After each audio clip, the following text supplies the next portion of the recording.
I chose Prodigal because it refers to someone who lost his way and is trying to make amends. So yeah, what's inspired it is my redemption, personal growth, reflection on my past mistakes and trying to do better.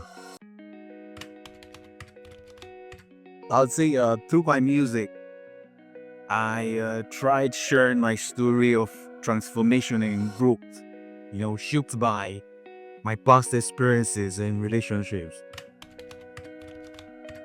Dark Melodies, Dark Melodies.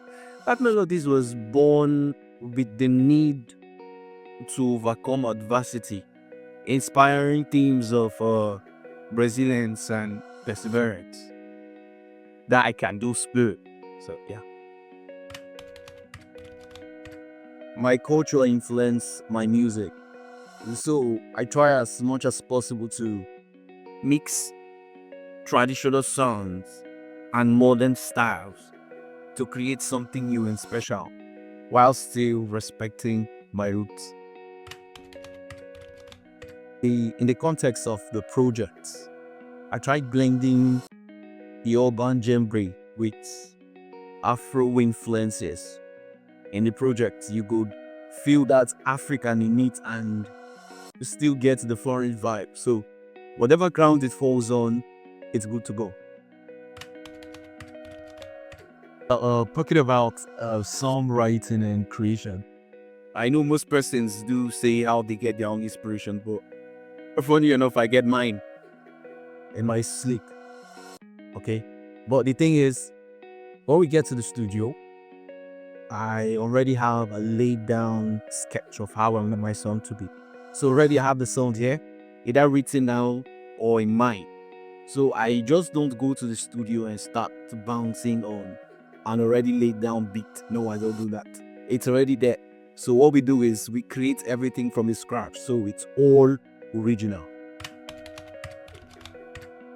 Okay, I grew up listening to the likes of Lucky Dube, Bob Marley, this this music group called ABBA, but courtesy to my dad though, okay.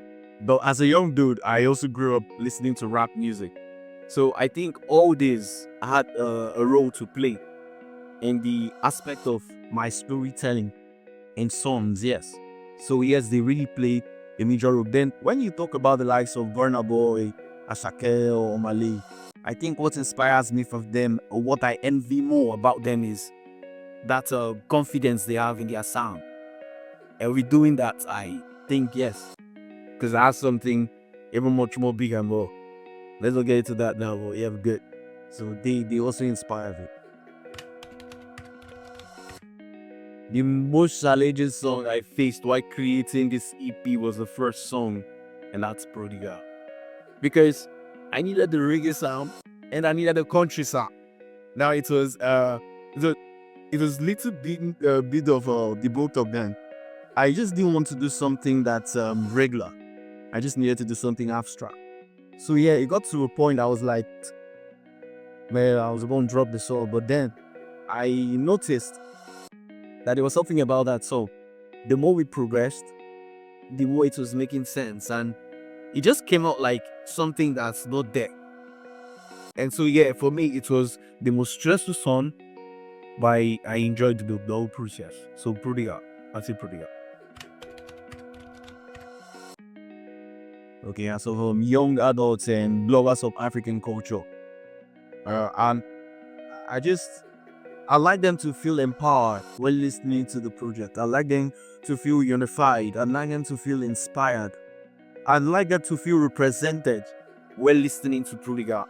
I want them to see themselves when they listen to the project, and not just me. Well, I'd say Prodigal stands out with its unique blend of traditional African sounds and modern styles, authenticity, originality, emotional resonance, yeah, and cultural significance.